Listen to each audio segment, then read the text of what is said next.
The Frozen Stranger. The year was 2279. Earth was not the same anymore. The sky was always gray. Snow covered everything. The sun had disappeared behind thick clouds for years. After the great solar flare, the world had turned cold and broken. People lived in camps. They stood in lines to get food. One ration card could buy a piece of bread. Life was hard. In the middle of this frozen world lived a quiet man named Race. He was a mechanic. He fixed broken machines for food. He didn't talk much. He had no family. He didn't laugh. But he was kind. Race lived in a small tent in a refugee camp near old New York ruins. Every morning, he walked to the edge of the camp to search for old machines or wires buried in the snow. One morning, as the wind howled and ice fell from the sky, he saw something strange near a broken fence. At first, he thought it was a statue. It was tall, lying still, covered in ice and snow. Its body was not shaped like a human. The skin was smooth, bluish white. The fingers were long, and the face was soft but different, alien. Race stepped closer. His heart beat fast. Was it dead? Was it real? He touched the frozen skin. It was cold, but not hard. Then, very slowly, the figure moved. Race jumped back. The alien was alive. He looked around. No one had seen it yet. If the camp guards found her, they would kill her or sell her to someone rich. Anything not human was dangerous now. He bent down and brushed more snow away. The alien was a woman. Her eyes were closed, her lips blue. She was freezing to death. Race looked at the ration card in his pocket. His last one. It was enough to buy one hot meal. He stood still for a moment. Then he turned and ran to the black market tents. He passed food vendors and sellers shouting about tools and batteries. He reached a clothing trader and showed him the card. "I need the warmest thing you have," Race said. The trader laughed. "You could eat for 2 days with this." Race didn't smile. "Give me the coat." The trader gave him a heavy thermal coat, designed to keep people warm even in deep snow. Race ran back. The alien woman was still lying in the snow, barely breathing. Her skin had frost on it. Her chest moved very slowly. He wrapped the coat around her body. He lifted her carefully. She was light, too light, like she hadn't eaten in weeks. He took her to his tent, hiding her under old blankets and scrap cloth. Inside, he placed her near a heating rod. He kept the fire low, so others wouldn't see the smoke. Hours passed. He watched her, unsure what to do next. Then suddenly, her eyes opened. They were silver. They glowed in the dark. Race did not move. He just watched. The alien woman looked around. She didn't speak. She sat up slowly, then looked at him. She seemed scared, but curious. Race raised his hands slowly. "I won't hurt you," he said. "You're safe here." She tilted her head. She did not understand the words, but she listened. Then she reached out and touched his hand. Her fingers were warm now. Race nodded. "You'll be okay." Outside, voices were shouting. Someone had noticed something in the snow earlier. The guards were looking for a strange shape. Race looked at her again. If they found her here, they would kill her. Or worse. He stood up, went to the door of the tent, and looked out. Then he came back, knelt beside her, and spoke softly. "Come home with me," he said. She stared at him. Race pointed to her, then to himself. "You and me, safe." She blinked slowly, then nodded. That was the beginning. The widow's silence for 3 days. She didn't speak. She didn't scream. She didn't cry. She didn't ask where she was. She just watched. Her silver eyes followed every move Race made. When he repaired the broken heater, she sat still, her head slightly tilted. When he ate his dry crackers, she didn't beg. She only stared, like she was studying him. Race named her Vila. He didn't know why. Maybe it just felt right. Maybe because she looked like something from the stars.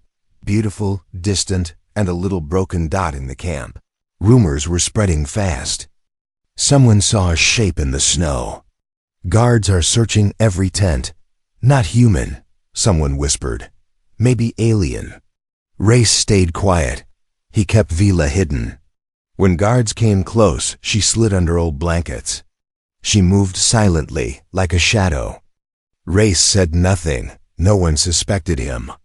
He wasn't important enough, but something strange started happening. The old battery lamp in his tent, it had been dead for months, turned on one night. His broken radio, it sparked back to life. For a few seconds, and once, when he cut his hand on scrap metal, Vila placed her fingers over the wound. Her hand glowed faintly, and the bleeding stopped. Race didn't say anything. He didn't ask how. He just looked at her and said, "Thank you." She said nothing back, but she smiled. Just a little. One cold evening, a small boy in the camp saw Vila's face through the tent flap. He ran to tell someone. Race knew time was running out. That night, he told Vila, "We can't stay here." She didn't answer, but she understood. Race pulled out an old coat, gave her gloves, and packed some tools and dried food. As they left the camp, snow falling hard around them, Vila stopped near a frozen metal wall. She reached out her hand. And the wall vibrated. Lines of blue light lit up under her fingers. Race froze. "What are you?" Vila finally spoke. Her voice was soft, strange, beautiful. "Widow," she said. Just that one word. Race's heart dropped. "Widow?" he repeated. She looked up at the stars. Then she turned and kept walking. They walked 4 hours through the ruins of the old city. Broken buildings, rusted signs, and burnt-out vehicles surrounded them. The world was quiet. Too quiet. Race remembered stories his father once told him about alien contact during the last century, about secret wars that never made it to the news, about a program called the Unity Project. But those were just stories, weren't they? Suddenly, Vila stopped walking. Her eyes were glowing again. She touched the side of Race's old radio. The one slung on his shoulder. It beeped. Then a strange sound came through. A voice. Not human. Not hers either. Robotic, cold. Signal located. Widow class. Status. Alive. Track and retrieve. Race stepped back. "They're following you." Vila didn't look surprised. Instead, she looked sad.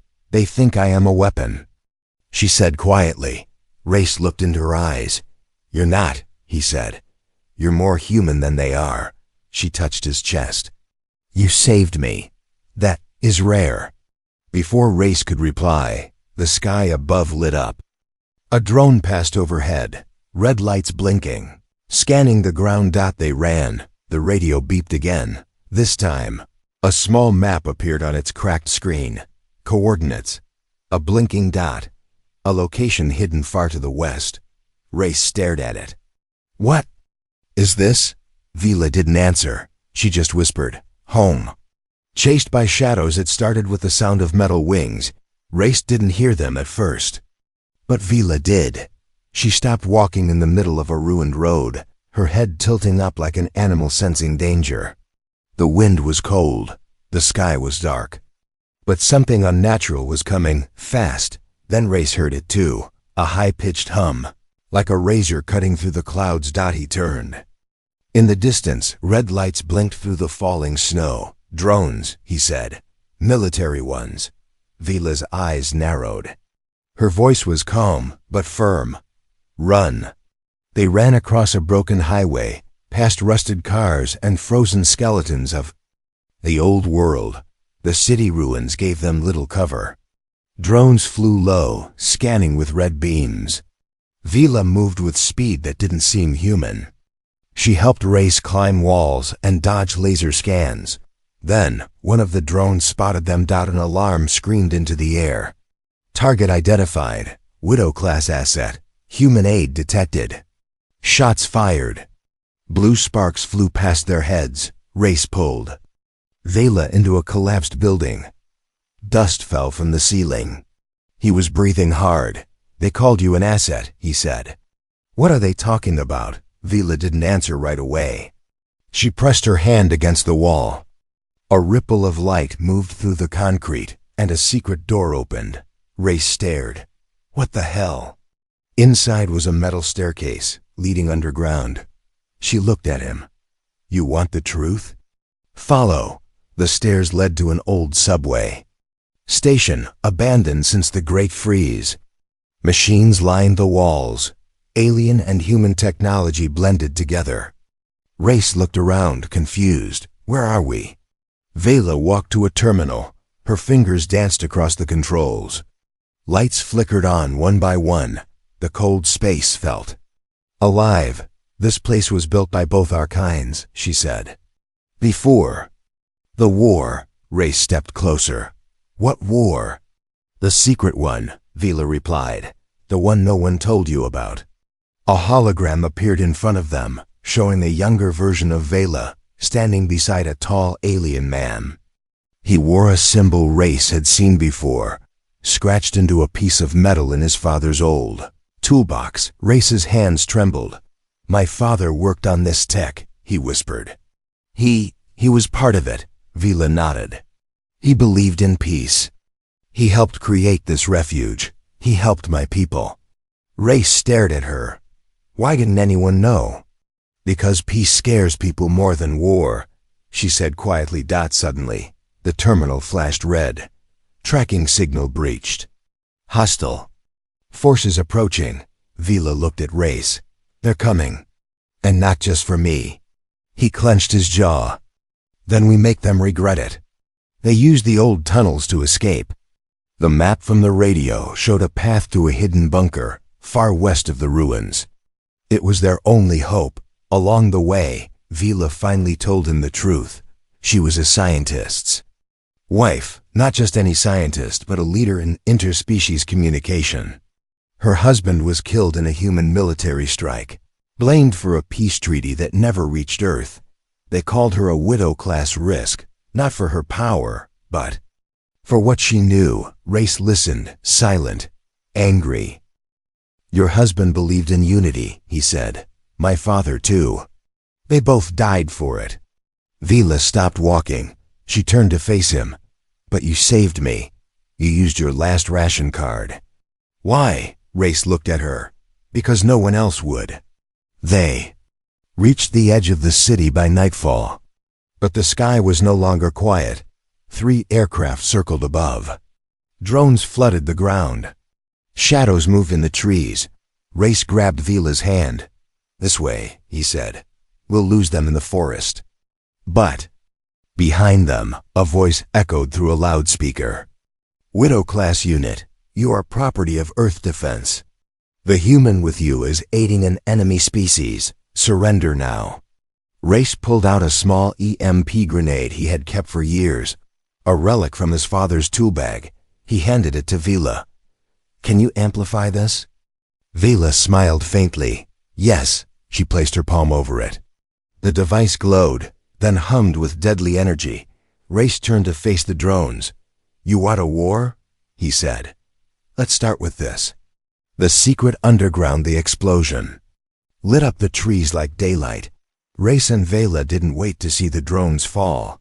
They ran through snow, through ash, through a silence so heavy, it felt like the world was holding its breath. Far from the city now, they reached a place that wasn't on any map, a mountain that had no name. It looked like rock and ice on the outside. But Vila stopped in front of a smooth, round stone near its base. No one followed us, Race said, out of breath. Vila didn't answer. She placed her hand on the stone. A pulse of blue light spread across the surface. The rock shimmered and slowly began to melt. Behind it was a hidden doorway. No bolts, no hinges, just light, air, and a way down. They stepped inside. The path curved beneath the earth, deeper and deeper, until sound itself felt like it disappeared. The walls were smooth. The lights turned on as they walked past, soft white and blue. Not electric, something older, something cleaner. Race looked around, amazed. This place. This is alien tech. Partly, Vila replied. Your people helped build it. They entered a large room, a control center covered in dust and silence. Screens lined the walls. Holograms flickered weakly, and at the center, a console waited. Untouched for decades, Race's hand brushed a panel. It blinked green. It recognizes you, Vila said quietly. He turned. Me? Why? Vila stepped closer. Because your father helped build it. A screen powered on. Static. Then an old video began to play. A human man appeared. Tired eyes. A gentle voice. Race stared in shock. Dad, if you're seeing this, then the last gate has opened. And if you're watching it with one of them, one of the peacekeepers, then maybe, just maybe, we didn't fail. Race stepped forward. The message continued. This bunker was the heart of Project Unity. We were so close. Humans and off-worlders working together, sharing tech, sharing hope. But fear always wins first. They silenced us, labeled them as threats, turned my friends into fugitives. Son, if you're still alive, then protect her. She is more than she knows. The screen cut to black. Race turned to Vila. My father knew your husband. Yes, she said. They worked side by side. Your father helped hide me when the war began. He told my husband that you, his son, might be the last bridge. Race shook his head. I'm just a mechanic. No, she said softly. You're proof that kindness still lives. A loud crash echoed above. The mountain shook. They weren't alone anymore. Vela moved to the main console. I can activate the defense systems, but it will expose this place. We can't use them twice. Race looked at a panel nearby, another map. There was a second location, farther west, marked with one word, Beacon. What's there? He asked. Vila stared at it, silent for a long moment. Then, my husband's last signal, Race nodded. Then we head there. But first, we leave them a surprise. He pulled a fuse. Line from the wall, connected it to the core capacitor. Vila smiled. Your father would be proud. He looked at her. Your husband too. As they left the secret facility, the doorway sealed behind them, invisible once more. Minutes later, 3 military bots entered the area. And then the mountain lit up like a star going supernova. Race and Vila watched from the ridge above, eyes glowing in the cold. We've made them angry, he said. Vila's voice was calm. Good. Now they know we're not running. Alliance of 2A. Single flame burned in the snow. It came from a piece of cloth, Race's old scarf, tied to a broken antenna, set upright like a flag. It wasn't a signal. It wasn't a message. It was a promise. They were no longer running. Race and Vila traveled west under a blood-red sky. Storms twisted above. The snow fell sideways. The world itself seemed angry, as if the planet remembered what humanity had done to each other. And to her people, Race's hands were cracked from the cold. His boots were torn. But his eyes had changed. So had Vila's. She no longer moved like a stranger. She walked beside him, step for step, breath for breath. No words were needed. They had become a team, an alliance of 2. On the third day, they reached the old satellite tower. It stood alone in the wasteland, metal bones rising through the ice. Dead wires hung from its frame like frozen vines. This was part of Unity's original grid, Vila said. If we fix it, I can send a message. Race climbed the ladder without hesitation. He didn't know the tech, but he trusted his hands. And he trusted her. They worked in silence, cold metal. Hot sparks. Broken systems coming back to life under human instinct and alien memory. Vila linked her hand to the core relay. Her body glowed softly. Circuits woke from death.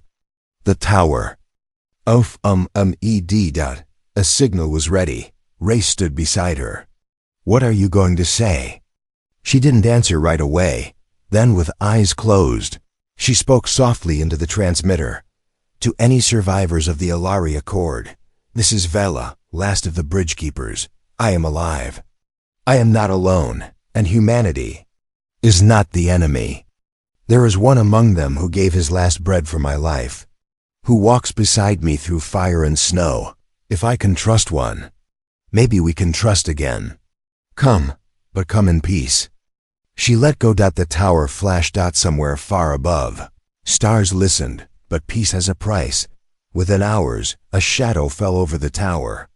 A dropship, black, armored, loud. Not Earth military.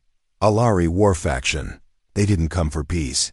They came for vengeance. Vila stepped forward, arms raised. I am Vila, bonded widow of council leader Yek. You will not fire. A voice crackled back. You walked with a human. That alone is betrayal. Race stepped in front of her. She walked through. Hell with me, he shouted. You call that betrayal? I call that courage. Weapons locked on them, but before a shot was fired, another ship arrived, smaller, sleeker, painted in the colors of peace. From it stepped 3 Alari elders. Old symbols marked their cloaks. Their eyes glowed not with hate, but hope. They spoke in their tongue. Vela replied. Voices rose. Tensions flared. Finally, one elder turned to Race. He spoke slow English. You are the son of Thomas Vale? Race nodded. He was my father. The elder placed a hand on Race's shoulder. Then, we owe you, and her, a hearing. That night, around a fire in the ruins, old stories were shared. War, betrayal, the death of unity, but also the dream of something better. Race and Vila sat side by side, tired, but no longer alone. Vila looked at him. You could have walked away 100 times. Race stared into the fire. So could you.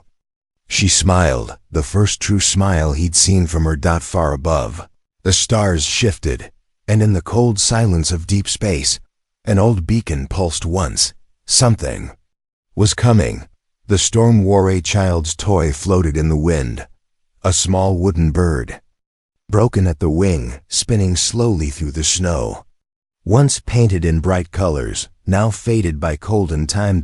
It flew no more, just like Earth's hope had stopped flying long ago. But now, something was shifting in the sky. Race stood at the edge of the mountain camp. Looking out, the signal they had sent from the tower had reached someone. Many someones. Above him, clouds rolled like angry waves. But it wasn't weather. It was ships. More than a dozen. Alari crafts of all shapes and sizes, each painted in different symbols. Not one single army, but many tribes, survivors. Lost voices answering Vila's call. They had come, some with peace in their hearts, others with fire, and behind them, Earth's own ships began to rise from the ashes, military forces from the shattered world, soldiers in steel suits, leaders clinging to old hate. The sky was splitting in two. Inside the mountain, Race tightened the bolts on an old defense grid. Vela stood beside him, linking her hand to the systems. This isn't what we wanted, she said. No, Race replied, but maybe it's what we need to finally end it. She looked at him. If I die, you won't, then promise me you'll still fight. Race met her eyes. If you die, I won't stop fighting. But not for revenge, for something better. Down below, the camp prepared. Human refugees and alien scouts stood side by side. They had no flag, no anthem, only a shared belief that survival should not require hatred, but others didn't agree. A shadow ship descended fast, no warning. Earth Defense Fleet, led by General Carr. He had once served with Race's father. Now he only served fear. Sent a message through the comms. Surrender the alien. Disband this illegal gathering. Humanity will not bow to outsiders. Race stepped into the broadcast line. No one is bowing, he said. We're standing together now. Then your enemies. Race paused. Double quotes no. We're the future. You're the past. And then the war began. The sky lit up with fire, missiles, energy blasts. Broken machines crashing like thunder. Race led the defense from the mountainside. He knew machines. He knew terrain. He turned wreckage into weapons. Vila moved through the chaos like living light, healing allies, disabling attackers with a touch, calling down defense grids buried for decades. But the enemy had numbers. Race was struck by flying debris. He hit the ground bleeding. Vila screamed. His name, a sound like no language, just pain. She ran to him, her body glowing too bright. She placed her hands on his chest. "You saved me in the snow," she whispered. "Now I give it back." Her energy surged. Race gasped, breath returning. Wounds closing, eyes clearing. He looked at her. You gave me too much." She smiled weak. "You gave first." Above them, Alari and human ships turned. They had seen it. A human saved by alien light. A warrior healed by what they called a weapon. It changed something. Just enough. One by one, ships powered down. A moment of silence cracked through the war. A voice from the stars spoke, not from Earth, not from Alari, but from a third source. "The beacon is awake. Those who want peace, follow." Race looked at Vila, who now sat weakly by the wall. "It's real," he said. "The place your husband called home." She nodded. "And you'll need to take them there." Race touched her hand. "We will." A new dawn. The sun rose for the first time in years. Not fully. Just a sliver of light on the horizon, but it was enough. The sky turned from steel gray to soft gold. The ice shimmered. Wind slowed. Snow paused mid-air, like the planet itself was holding its breath. It wasn't just a sunrise. It was a signal. The long night was ending. Ray stood at the top of the ridge, wrapped in a worn coat, watching the light spread. His face was bruised, his arm in a sling, but his eyes were calm, clearer than ever before. Beside him, Vela sat in silence. She had given so much of herself in the battle, her energy, her strength, to save lives. Especially his. Now she looked tired, but alive. The survivors gathered below them, humans, Alari, others who had stayed hidden for generations. They didn't cheer, they didn't speak. They just looked up. At the sky, at the sun, at the ships that no longer fired, and at the road ahead. Race turned to Vila. The beacon responded. "It's calling us." Vila nodded slowly. "Then it's time." She stood, unsteady at first. Race reached out to help her, but she waved him off gently. "I walk on my own," she said with a small smile. He smiled back. "Not alone." Journey to the beacon site was quiet. No more battles. Just snow, soft wind, and footprints. One human, one Alari, side by side through the white. They reached the edge of an old crater. In its center, something pulsed. A structure not made by human hands, smooth, circular, floating just above the ground. The beacon dot as they stepped closer. It responded to Vila's presence. Lights activated. A voice spoke in her language. "Peace." Confirmed. Bridge activated. The air shimmered around them. A portal opened. Golden light, swirling slowly. Warm like sunlight, but humming with ancient technology. Vila looked at Race. "This is the place my husband wanted me to find. A new home for all of us." Race looked past the portal, then back at the sky behind them. The earth was still broken, still cold, still recovering. But maybe, just maybe, it was ready for something better. "Will they follow?" Vila asked. Race nodded. "Some will, the brave ones, the tired ones, the ones who believe." Vela stepped forward, then stopped. She turned to him. "You saved me, in the snow, in the silence." "Why?" Race looked at her serious. "Because you were alone." "And so was I." He reached out his hand. "You came home with me. Now," he smiled, "I'll come home with you." They stepped into the light together. Behind them, others began to follow, one by one. Alien, human, survivor, believer, not. A march. Not a war, just a beginning. And as the portal shimmered and closed, the sun finally rose, full and bright, over a world that had almost forgotten what hope felt like. Not anymore.